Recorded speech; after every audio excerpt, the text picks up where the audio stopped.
Commémorer, c'est honorer une mémoire, réactualiser un souvenir ou une histoire collective. On commémore de différentes manières, en nommant des rues, des bâtiments publics, des avenues, en construisant des monuments et des sculptures à la gloire d'eux ou au souvenir d'eux. Les commémorations génèrent des formes très différentes, et bien que l'on retrouve en grande majorité des totems mémoriels qui marquent physiquement un événement, certains parmi eux s'approprient des formes et des significations très originales.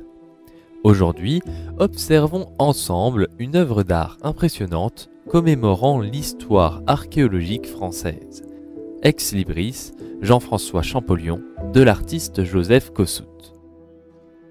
Tout d'abord, évoquons l'homme historique, Jean-François Champollion, un savant de la ville de Grenoble où il deviendra professeur d'histoire. C'est un passionné d'écriture et de langues anciennes, qui observe de très près les découvertes scientifiques réalisées durant la désastreuse campagne d'Égypte de Napoléon. Durant l'expédition égyptienne, Napoléon fait le choix d'emmener avec lui de nombreux scientifiques afin de récolter des données sur ce pays alors peu connu.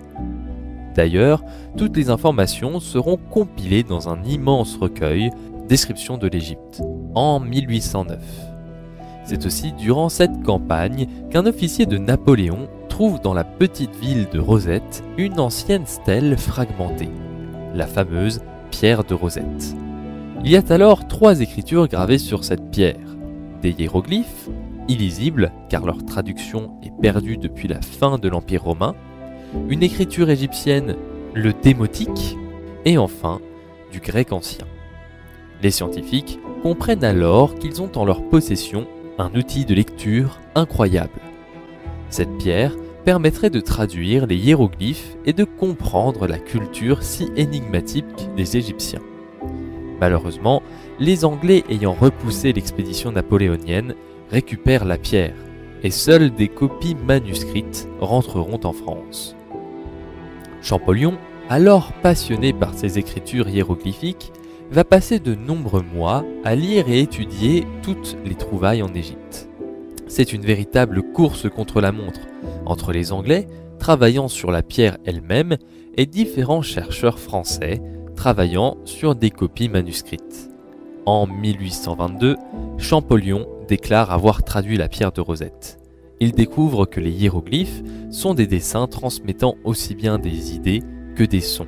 Les hiéroglyphes sont une écriture égyptienne parmi tant d'autres. Certaines écritures sont réservées à la vie courante, d'autres aux pharaons et aux dieux. Grâce au dictionnaire né de ces traductions, le monde de l'Égypte antique est devenu lisible et compréhensible. C'est justement par la volonté de rendre hommage à cet événement que l'œuvre que nous observons a été réalisée.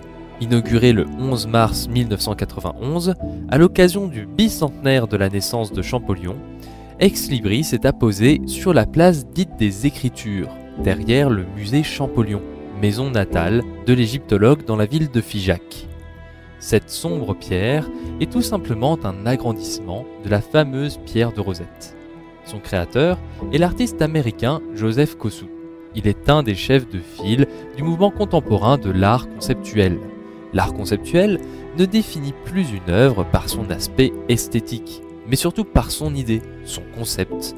Dans notre cas, c'est l'idée de réaliser l'événement clé dans la vie de Champollion. Par cette pierre, il donna la voix aux futures générations d'égyptologues et de traducteurs. Ni cheval, ni piédestal dans cette installation. Ex Libris commémore à sa manière le travail acharné d'un homme, le déchiffreur. La pierre forme d'ailleurs des marches escaladant la pente de cette place, afin que le spectateur puisse se mouvoir dessus. Kossuth, en rendant cette pierre immense et praticable, désacralise l'objet.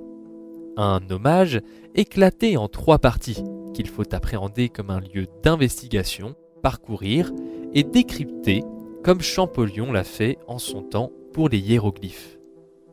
Ex Libris reste un objet complexe, traduisant l'idée que commémorer, ce n'est pas seulement se souvenir d'un homme, mais surtout de ses actes, et qu'une simple pierre a permis de déchiffrer l'une des civilisations les plus complexes et fascinantes.